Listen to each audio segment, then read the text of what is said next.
아멘.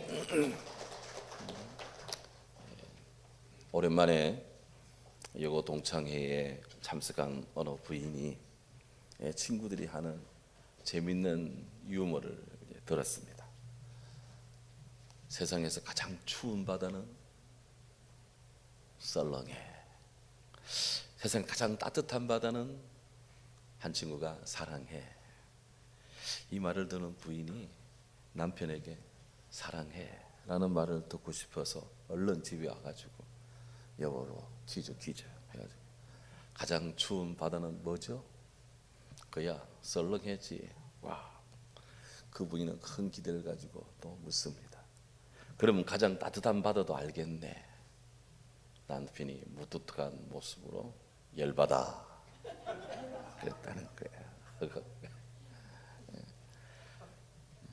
그 부인은 비록 남편이 자기 마음에 합한 그런 정답은 아니라고 해도 별로 감칠맛은 나는 그런 얘기는 아니라고 해도 늘 그렇게 진심으로 대해주는 남편이 고마웠다나 감사했다나 어쨌다나 그랬답니다.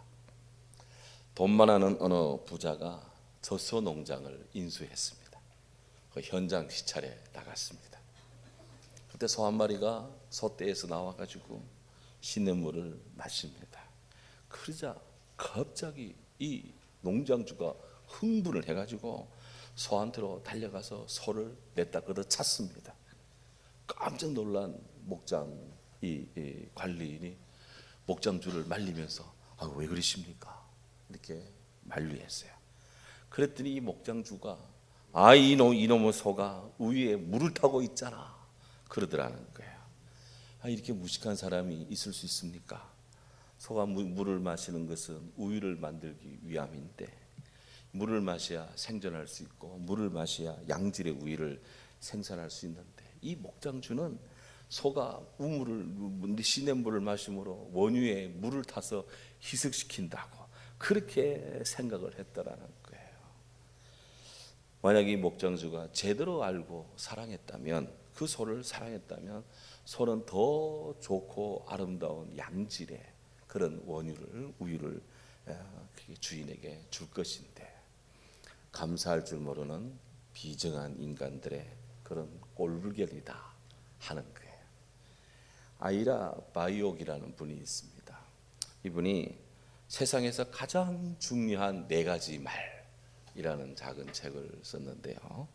거기에서 역사상 이 세상에 살았던 사람들 그리고 지금 세상에 살고 있는 사람들에게 공통적으로 가장 중요한 4마디 말이 있대요. 첫째는 용서해 주세요. Please forgive me. 나를 용서해 주세요. 두 번째 말은 당신을 용서합니다. I forgive you. 세 번째는 사랑합니다. I love you. 네 번째는 감사합니다. Thank you.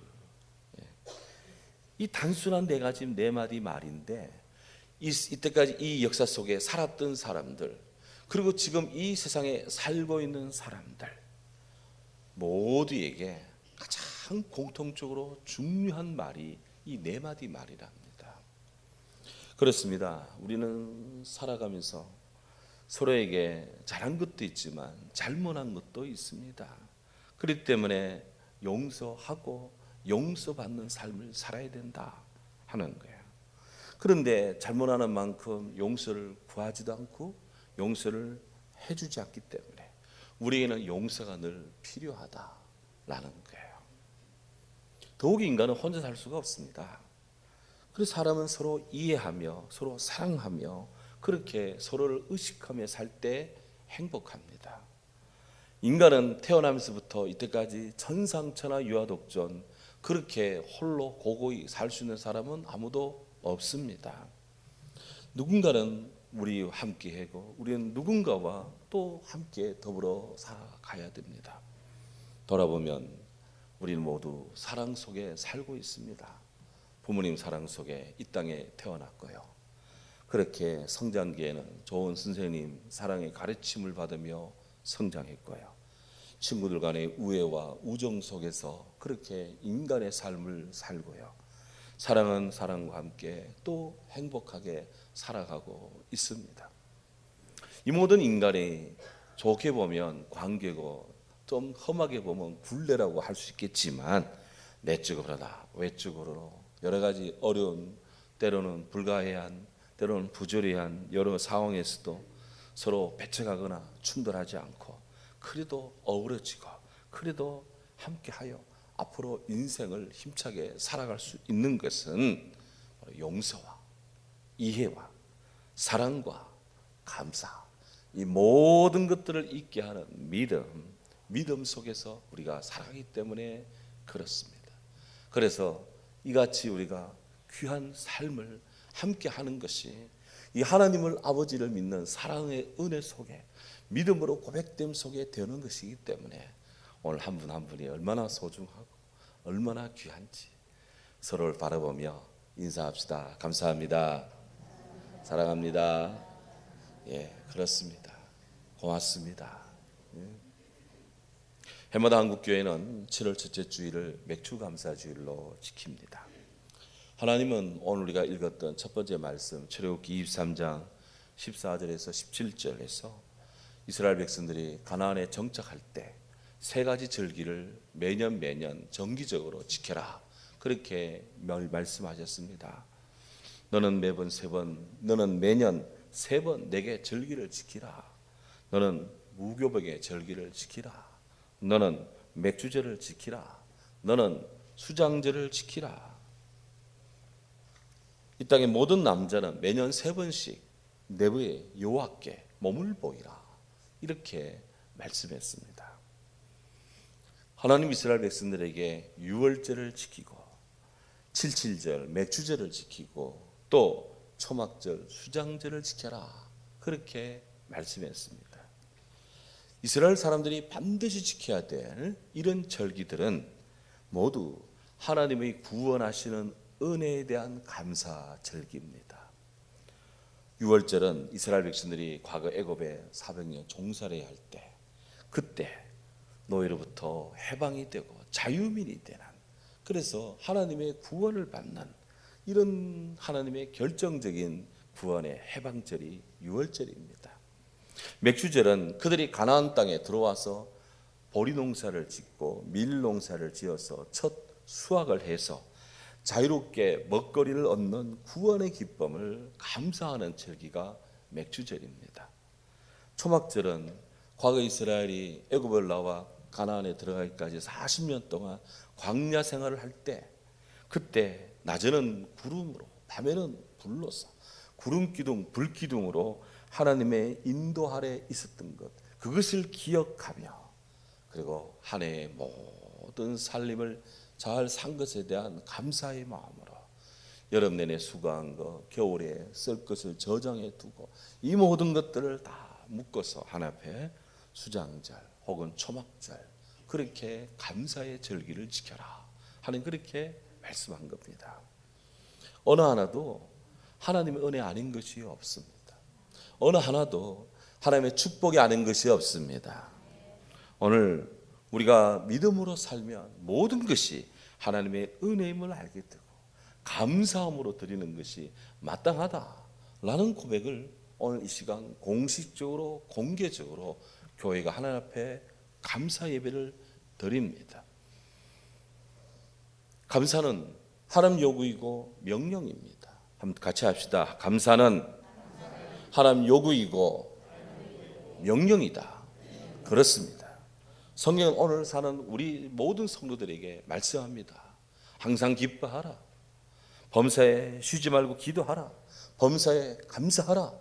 이는 그리스도 예수 안에서 너희를 향하신 하나님의 뜻이니라. 아멘. 어거스틴은 우리 성도의 삶 속에 꼭 필요한 것이 믿음, 소망, 사랑인데 여기에 하나를 덧붙이라고 하면은 감사다, 그렇게 말했습니다. 믿음, 소망, 사랑 플러스 감사다, 이거예요. 5만 번 기도 응답을 받았다는 조지 물러 목사님, 그분이 정말 감사의 대가입니다. 근데 이런 말씀을 하셨습니다. 우리가 별빛에 감사하면 하나님은 달빛의 은혜를 주시고, 우리가 달빛에 감사하면 햇빛의 은혜를 주시고, 우리가 햇빛에 감사하면 영원히 지지 않는 주님의 은혜의 빛을 우리에게 주신다. 그랬어.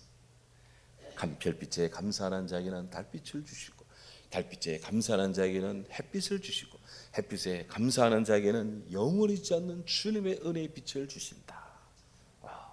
얼마나 귀한지. 저는 이런 문구를 제가 한도 인용을 했지만 별로 들어오질 않았어요. 그러니까 뭐 설교한다고 했는데 이번에 이 설교를 준비하면서 이 귀절이 그렇게 와닿더라고요.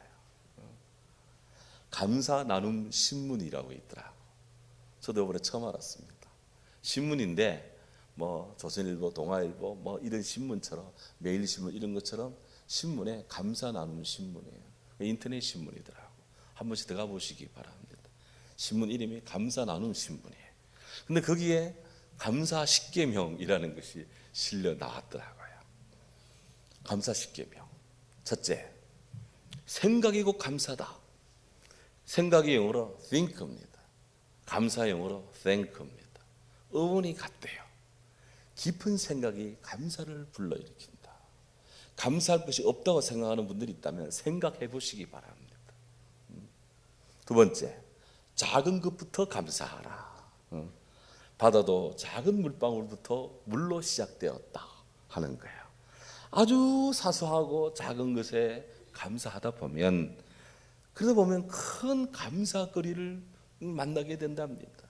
낚시하는 분들 작은 피라미드 잡다 보면 나중에 큰 물고기 잡힌다는 거예요. 처음부터 왕건이 잡히는 거 없습니다. 그 작은 거 잡다 보면 어쩌다 큰 거 하나 걸리는 거예요. 작은 것부터 감사하라. 세 번째, 자신에게 감사하라. 뜻밖이더라고요.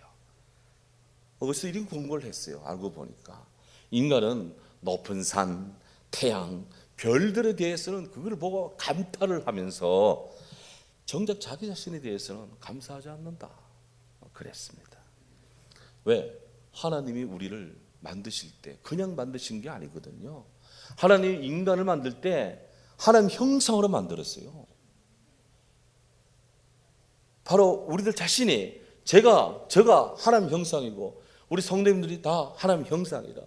세상에 그래서 중요하지 않은 사람이 없다는 것은, 귀하지 않은 사람이 없는 것은 모두가 다 하나님 형상이기 때문에, 형상으로 빚어진 존재이기 때문에 귀하다는 거예요. 그 하나님 우리를 이렇게 사랑하는데, 우리를 위해서 독생자 아들 예수 그리스도를 내주면서까지 우리를 사랑하시는데 우리는 왜 우리를 사랑하지 않느냐? 물론 과도한 자기 사랑, 이기심 뭐 이런 건 문제가 되겠지만, 인간으로서 하나님이 주신 생명을 그대로 사랑하는 것은 자연스러운 일이다. 그래서 있는 그대로 사랑하는 것, 인간의 감사 과제입니다. 네 번째, 일상을 감사하라. 숨을 쉽니다. 맑은 하늘을 바라봅니다. 이런 것들 관심을 가지지 않으면 내가 숨 쉰다는 것에 대해서 감사할 일이 없습니다. 화창한 하늘 감사할 일이 없습니다. 하지만 관심을 기울이면 소소한 것들이, 숨을 쉬고 하늘에 태양을 보고 맑은 하늘을 보고 별을 보고 빗방울을 보고 영롱한 이슬을 보고, 이렇게 이런 것들을 보면서 꽃을 보고 나비를 보고 벌을 보고 바람 소리 들으면서 낙엽이 쓸려가는 걸 보며 새싹 나는 거 보며, 소소한 것인데 의식할 일이 없는 것들인데 그런 걸 통해서 느낄 수 있고 생각할 수 있고 만질 수 있고 또 이렇게 위로를 받을 수 있고 또 사랑을 베풀 수 있고, 평범하고 지루해 보이는 일상이지만 그 일상이 얼마나 귀합니까? 오늘 우리가 아이고 힘들어 하는 이 하루가, 오늘이라는 날이 어제 돌아가신 분이 그렇게 갈망한 내일이라는 사실입니다. 일상에 감사하라 하는 거예요. 다섯 번째, 문제를 감사하라. 이 감사 나눔 신문에 나오는 감사 십계명의 다섯 번째, 문제를 감사하라. 인생에 직면하는 모든 문제는 반드시 해결책도 있기 마련이다 하는 거예요. 문제가 있다는 것은 살아있다는 겁니다. 죽은 사자에게는 뭐 고민이 없습니다. 살아있는 강아지에게는 내일 뭐 먹지, 오늘 밤 주일이 뭐 주냐 고민돼요. 그래서 소소한 것이지만 그것에 감사해야 돼. 여섯 번째, 더불어 감사하라. 장작도 함께 쌓을 때 더 큰 불을 냅니다. 사람이 감사를 나누면 30배, 60배, 100배 그렇게 더 많은 결실이 돌아갑니다. 모두가 다 감사가 얼기설기 얽혀있는, 그렇게 감사로 우리가 생을 짜고 감사로 생을 수놓으면 얼마나 우리 인생이 복되겠습니까? 할렐루야. 일곱 번째, 그럼에도 불구하고 감사하라. 결과를 보고 감사하지 말고 때때로 어려운 문제 앞에서 그걸 놓고 기도할 수 있어서 감사하고, 그걸 놓고 힘낼 수 있어서 감사하고, 그럼에도 불구하고 감사하라. 여덟 번째, 잠들기 전 그 시간에 감사하라. 대부분의 사람들이 이 문제를 해결하지 않고 짜증나면 짜증나는 대로, 열받으면 열받은 대로 막 그렇게 걱정을 하면 걱정을 안고 잠자리에 들 때가 참 많습니다. 하지만 감사 나누는 신부는 말합니다.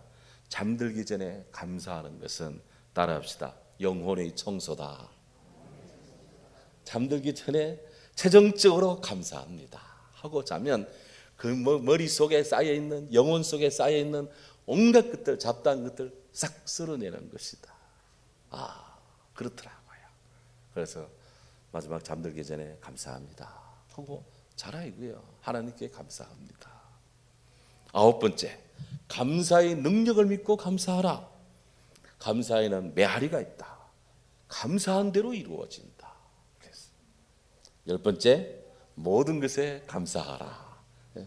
우리 삶에서 믿음의 시각으로 보면 모든 것이 하나님의 은혜요, 모든 것이 하나님의 사랑입니다. 그래서 모든 것이 은혜입니다. 은혜입니다. 베드로 사도는 베드로전서 1장 8절 9절에서 우리가 오늘 두 번째 읽은 이 말씀에서 산 소망이신 예수님을 사랑하는 믿음의 가치를 아주 높이 평가하고 있습니다. 너희가 예수를 보지 못하나 사랑하는도다.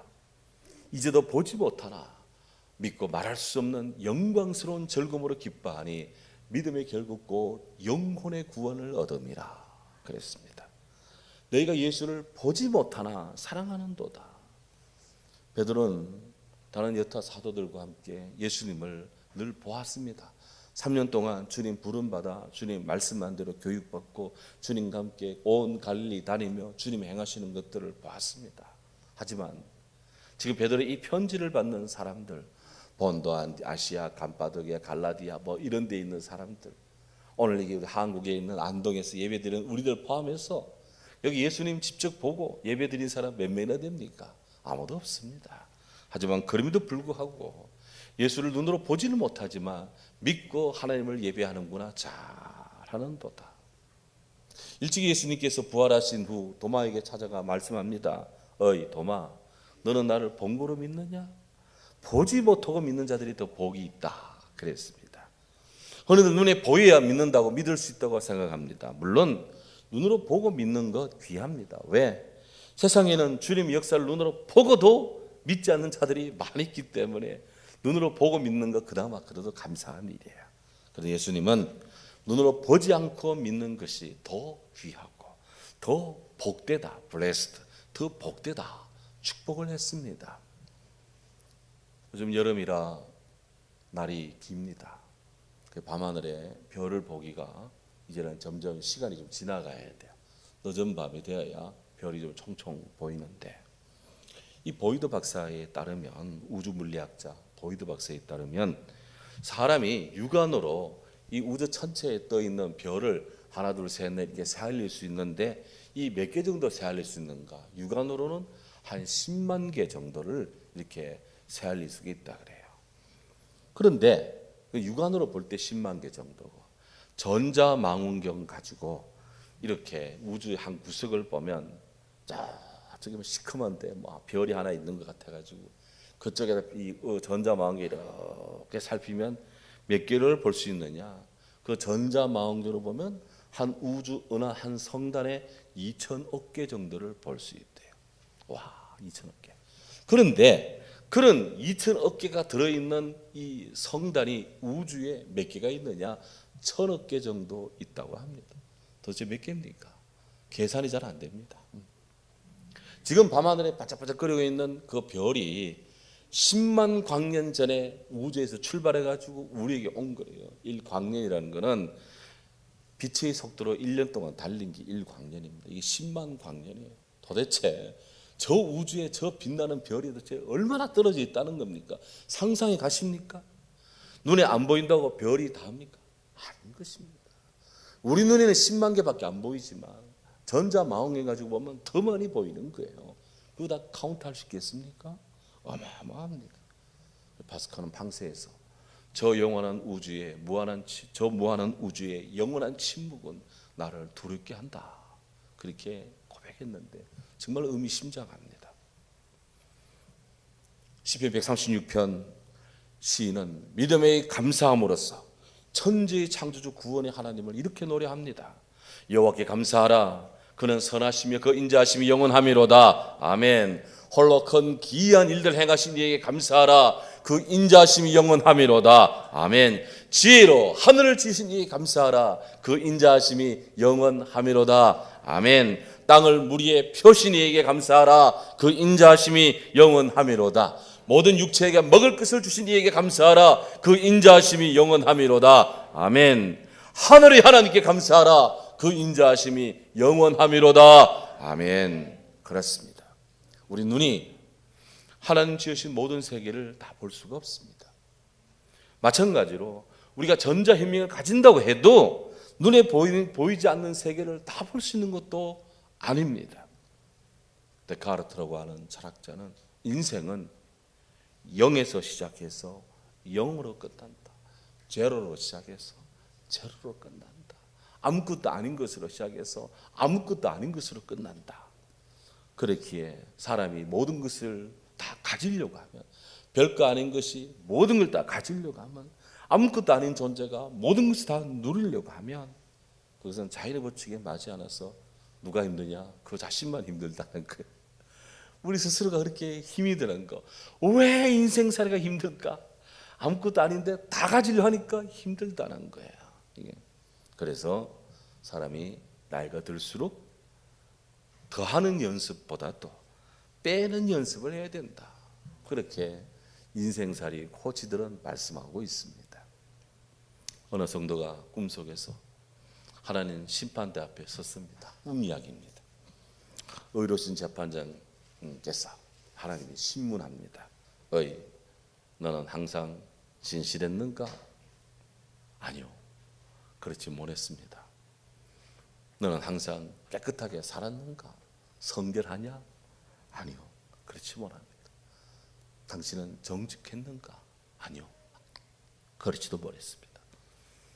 주의 질문을 받을수록 그 성도는 머리를 깊이 숙이고 그저 주님의 처분만을 기다립니다. 왜? 진실하지도 않았어, 깨끗하지도 않았어, 정직하지도 못했어. 그렇게 내놓을 게 없어요. 그래서 고개를 숙입니다. 그 순간 한 줄기 광채가 쫙 비치더니 예수님이 그 곁으로 오시는 거예요.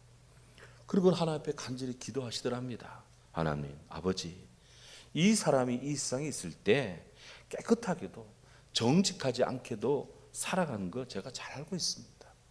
그렇지만 이 성도는 하나님의 사랑, 십자가의 사랑, 주의 부활을 믿고 그는 그렇게 살아왔습니다.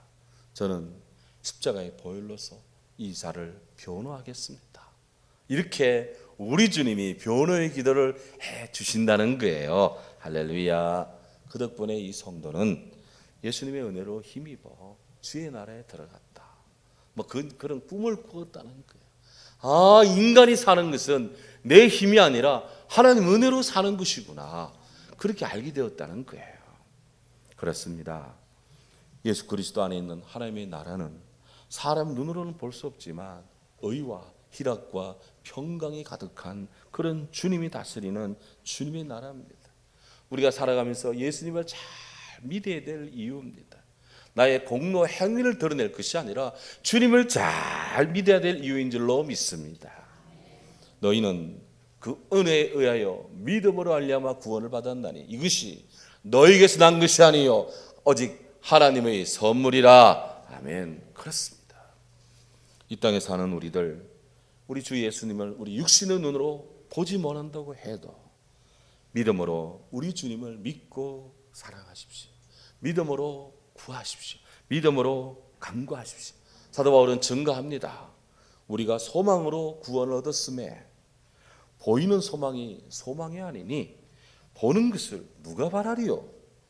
만일 우리가 보지 못하는 것을 바라면 참음으로 기다릴지니라 그랬습니다. 그렇습니다. 이제 우리 믿음으로 하나님 나라를 응시합시다. 믿음의 주여 또 온전케 하시는 예수 그리스도를 우리가 바라봅시다.